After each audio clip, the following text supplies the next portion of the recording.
Nakasunog sa Caloocan at Malabon sa unang araw ng bagong taon.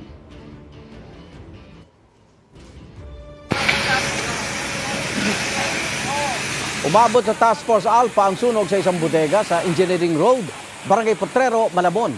Ayon sa mga bumbero, naglalaman ng mga parcel ang nasunog na bodega. Patuloy ang investigasyon sa sanhi ng apoy at sa kabuuang pinsala. Samantala, nasunog din ang isa pang bodega sa Caimito Road, Barangay 77, Caloocan. Naglalaman ng bodega ng iba't ibang piyesa ng motorsiklo.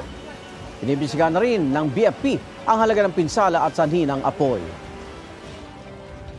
Igan, mauna ka sa mga balita. Mag-subscribe sa GMA Integrated News sa YouTube.